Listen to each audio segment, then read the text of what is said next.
It was supposed to be a quiet morning. It is February 28th, 2026, Ramadan, a Saturday. The streets of Tehran moving slowly, the way they always do during the holy month. Unhurried, reflective, sacred. Nobody expected what was coming. American and Israeli intelligence had been watching. For weeks, months, years really. But on this particular morning, something extraordinary happened.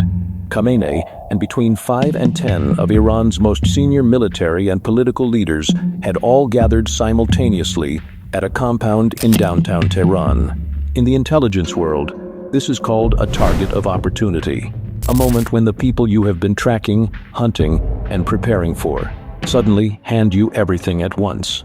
The original plan had been to strike at night, under darkness, the way these operations typically unfold.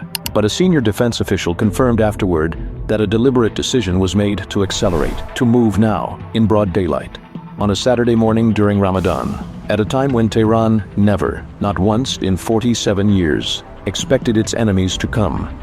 That decision, that acceleration, was either the boldest gamble in modern military history, or the most perfectly calculated one. At 9:27 AM Tehran time, the skies erupted.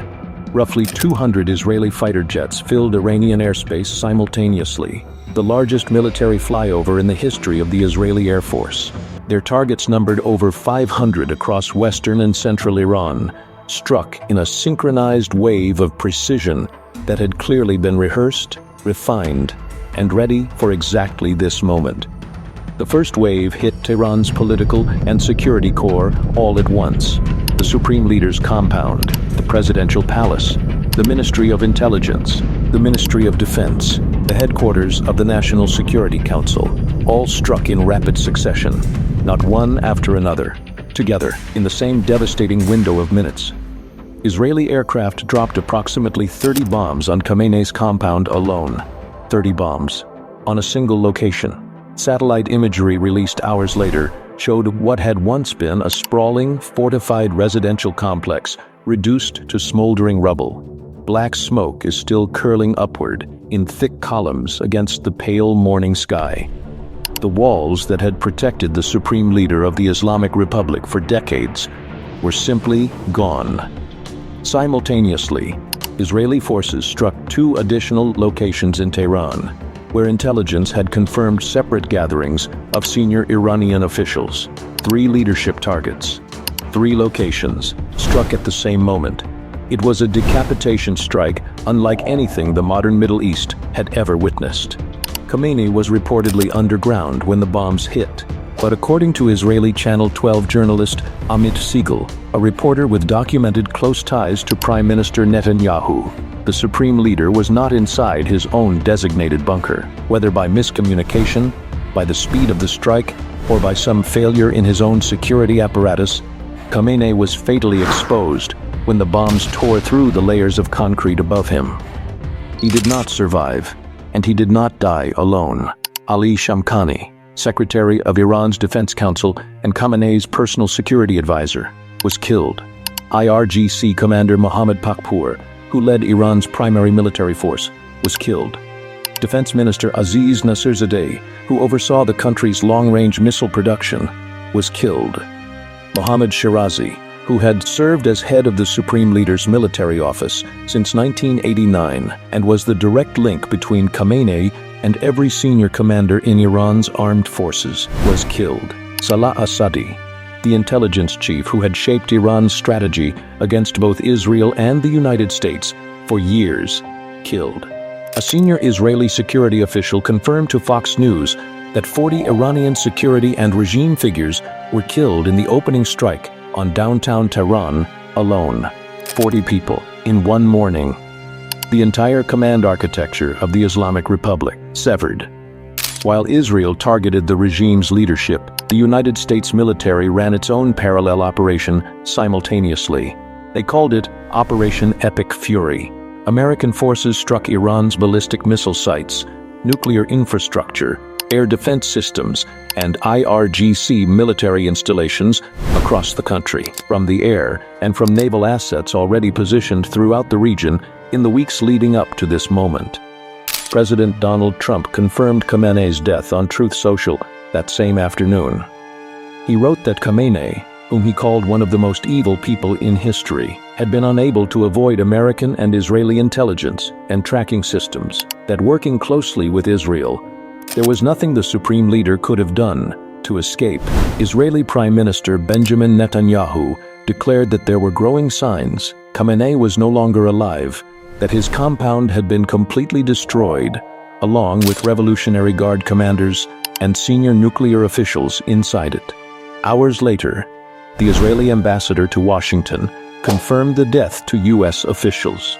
Multiple Israeli television networks reported that a photograph of Khamenei's body, recovered from the rubble, had been shown to both President Trump and Prime Minister Netanyahu.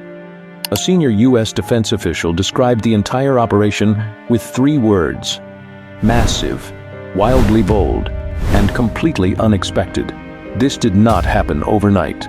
The success of the decapitation strike was made possible by years of Israeli intelligence penetration into the highest levels of the Iranian regime, a capability dramatically demonstrated in July 2024, when Israel planted a bomb inside a Revolutionary Guard guest house in Tehran itself, the heart of the capital, and killed the political leader of Hamas.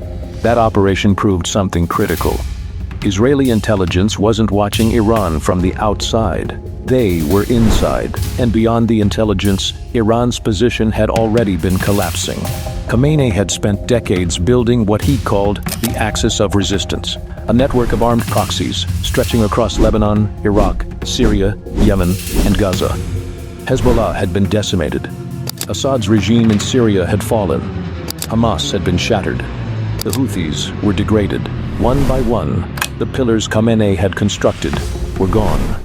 Iran had entered February 2026 more isolated than at any point since the 1979 revolution. And then, on a quiet Ramadan Saturday, the man who built all of it was buried beneath his own fortress. Inside Iran, the reaction split the country in 2, openly, publicly, and undeniably. State media broadcast pro-government mourning rallies, crowds carrying Khamenei's portrait, the expected imagery of a regime performing grief. But CNN, The Daily Telegraph, and Iran International all published verified videos of something else entirely. Ordinary Iranians in the streets of Tehran itself, laughing, cheering, chanting death to Khamenei, chanting death to the Islamic Republic, in the streets of the capital, in the open. Iranian exile communities from Los Angeles to London to Hamburg erupted in celebration, and with much of the IRGC's senior command destroyed, no successor publicly named, and the constitutional body responsible for selecting a new supreme leader unable to even convene, while airstrikes continued overhead. The Islamic Republic faced the most existential crisis in its 47-year history. The man who had called for the destruction of Israel for more than 3 decades, who had armed Hezbollah, Hamas, and the Houthis, who had ordered the massacre of 30,000 of his own people in the weeks before his death, who had ruled the Islamic Republic with absolute authority since 1989, was buried beneath the rubble of the very fortress he believed would protect him forever. The killing of Khamenei marked the first time Israel had directly assassinated a sitting head of state, of a sovereign nation. History will debate the consequences for generations. The legality, the morality, the aftermath still unfolding. But on that February morning in Tehran, one fact was beyond debate. The supreme leader was dead, and the world he had spent a lifetime building was burning with him.